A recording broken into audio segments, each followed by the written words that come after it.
biggest technologies being spoken about in this day and age is generative AI, and we're seeing new advancements every other day. Most recently, as early as yesterday itself. What do you think is the role that India can play, given its vast pool of talent? Will we see some, innovations like this coming out of India, you think, as well? No, I think India has made decent progress. We have come from a time when we couldn't even use the inventions and innovations that were introduced in the developed world. 50, 60 years ago, we were not in a position to.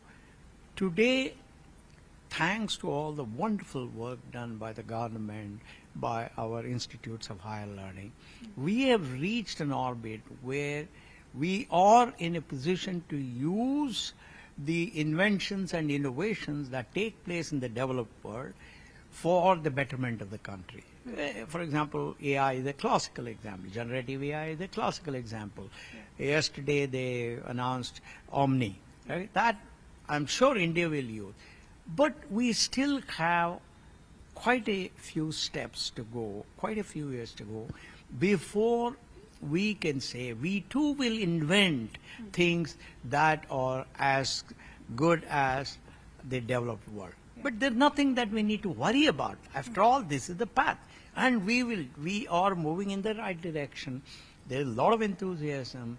Government has supported all of this. So therefore, I'm very positive about our movement, our progress in the last 50 years. And that gives me confidence that we too will become significant inventors and innovators for the world in the future.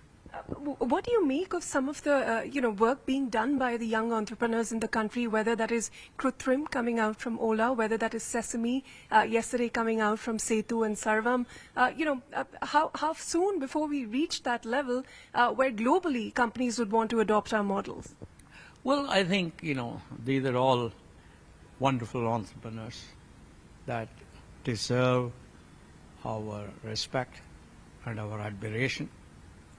What we need to do is to ensure that there is absolutely no friction to these extraordinary people in converting their ideas into marketable products.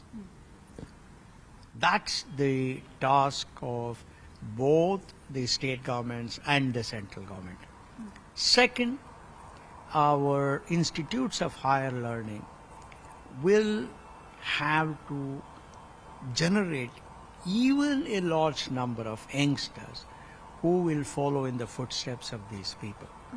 Third, we have to become even more open-minded to have conversations, to have interaction with those countries that have performed better than us.